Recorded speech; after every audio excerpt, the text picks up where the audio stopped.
Hi everyone, welcome back to my channel. So आज है day 13 हमारी वोकैबुलरी सीरीज़ का। और एक बार मैं आप लोग को बता दूं ये बात कि अगर आप यहाँ तक पहुँच गए हैं डे 13 तक, तो आपके लिए ये मस्ट है कि आप डे 12 तक सारी वीडियोस देखिए।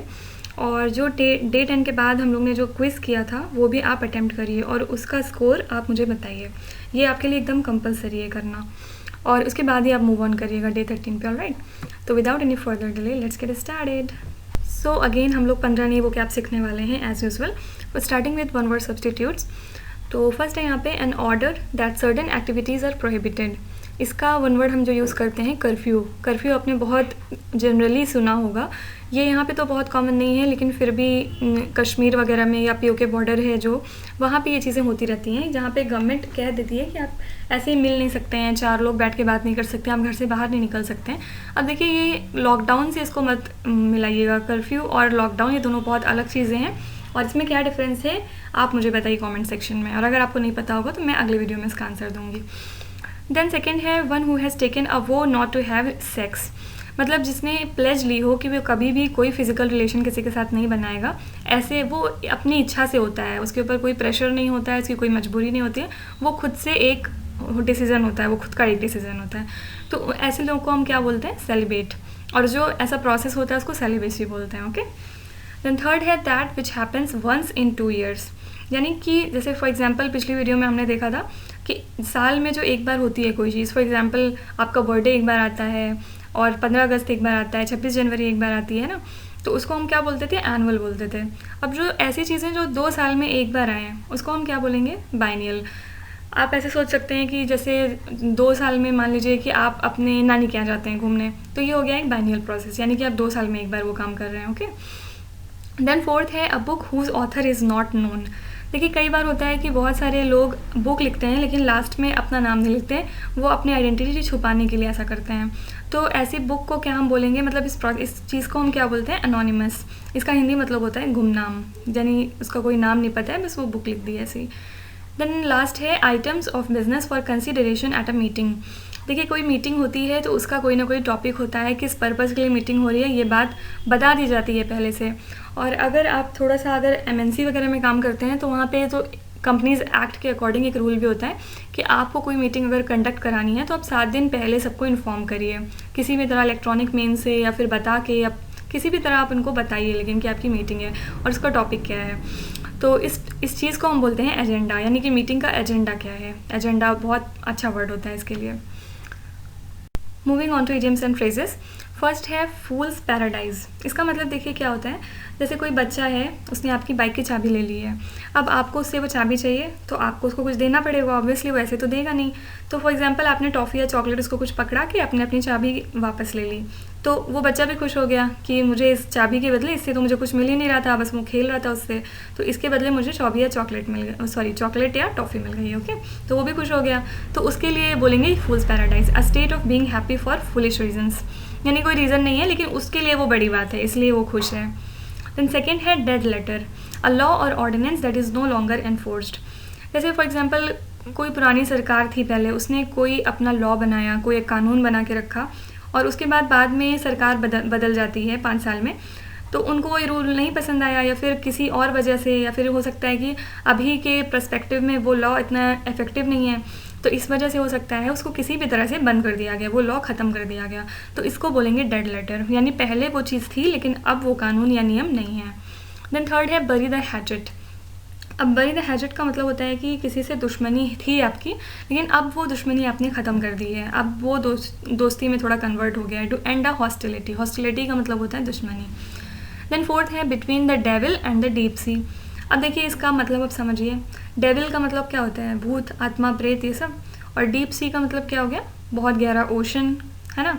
तो अब आप अगर इन दोनों के बीच में खड़े हैं तो आप किस तरफ जाएंगे? डेविल की तरफ जाएंगे या फिर डीप सी की तरफ जाएंगे? तो इसका क्या मतलब हो गया कि आप 2 बहुत ही डिफ़िकल्ट सिचुएशन में खड़े हुए हैं, मतलब खड़े हुए हैं एक तरह से, यानी आप डिसाइड नहीं कर पा रहे हैं कि आपको ये करना चाहिए या फिर ये करना चाहिए, दोनों ही आपके लिए बहुत टफ है डिसाइड करना। देन लास्ट है एट आर्म्स लेंथ।